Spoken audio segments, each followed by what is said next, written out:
Greetings, everyone. Today, we will delve into the story of Sherlock Holmes, A Study in Scarlet by Arthur Conan Doyle. Dr. John Watson, an army surgeon recently returned to London after being wounded in the Afghan War, found himself in search of affordable lodgings. Through a chance encounter with an old friend, Stamford, Watson learned of a potential roommate, a man named Sherlock Holmes. Intrigued, he agreed to meet Holmes at St. Bartholomew's Hospital. Upon meeting Holmes, Watson was immediately captivated by the enigmatic man's peculiar mannerisms and vast intellect. Holmes, having deduced Watson's recent history through observation alone, offered Watson a place at 221B Baker Street, which Watson gladly accepted. As they settled into their new home, Watson was fascinated by Holmes's unique methods of deduction. Holmes revealed that he was a consulting detective, assisting the police in solving seemingly unsolvable cases using his keen observational skills and vast knowledge. One day, they received a telegram from Detective Lestrade, requesting Holmes's assistance in a baffling case. A body had been discovered in an abandoned house in Brixton, with no sign of a struggle and no apparent cause of death.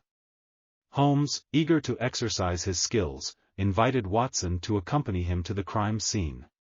At the house, the body of a well-dressed man, later identified as Enoch J. Drebber, an American businessman, lay lifeless on the floor.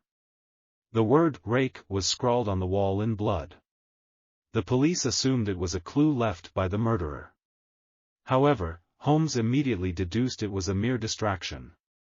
Examining the room, Holmes discovered a woman's wedding ring and deduced that Drebber's murderer was another American. The police scoffed at Holmes's seemingly improbable conclusions. Unperturbed, Holmes invited Watson to join him in a chase to apprehend the murderer before the police. Holmes and Watson embarked on an intense investigation. They searched the streets of London for the murderer, following clues that only Holmes's keen intellect could decipher. Meanwhile, a second murder occurred, that of Joseph Stangerson, Drebber's business associate.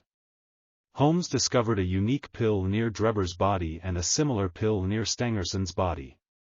After conducting experiments, Holmes deduced that the pills contained a rare and deadly poison. Armed with this knowledge, Holmes set a trap for the murderer.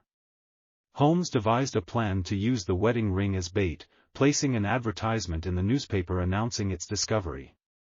The trap worked, and the murderer arrived at Baker Street to claim the ring. The man, later identified as Jefferson Hope, was apprehended by Holmes and Watson. Confronted by Holmes, Hope confessed to the murders.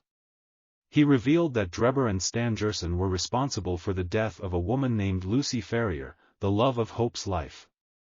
Driven by revenge, Hope followed the men to London to exact justice. He forced each man to choose between two pills, one harmless and the other deadly, and both men had chosen the poison.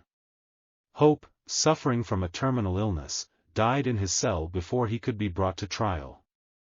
Holmes and Watson, curious about the motives behind the murders, delved into the story of Jefferson Hope and Lucy Ferrier.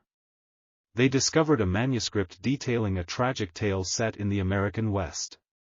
Lucy's parents had perished during their journey westward, and young Lucy was adopted by a kind-hearted Mormon named John Ferrier. Ferrier built a successful life for himself and Lucy in Salt Lake City, under the rule of the Mormon leader, Brigham Young. As Lucy grew older, she and Jefferson Hope fell in love. However, their happiness was short-lived. Due to the strict Mormon practices of the time, Lucy was to be married off to one of two church elders, Enoch Drebber or Joseph Stangerson.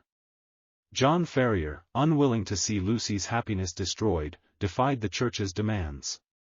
In response, the church elders kidnapped Lucy and murdered Ferrier.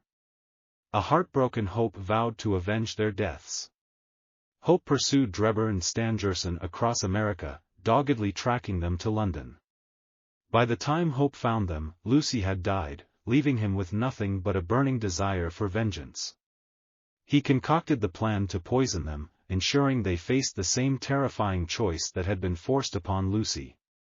With the case closed, Watson documented the events in a manuscript, which he would later publish as A Study in Scarlet.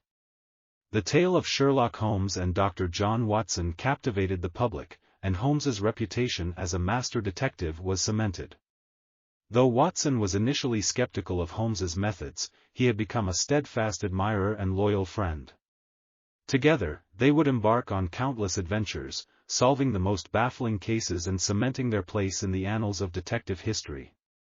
The story of Jefferson Hope, Lucy Ferrier, and the tragic events in the Great Salt Lake served as a reminder of the lengths to which humans will go for love, justice, and vengeance.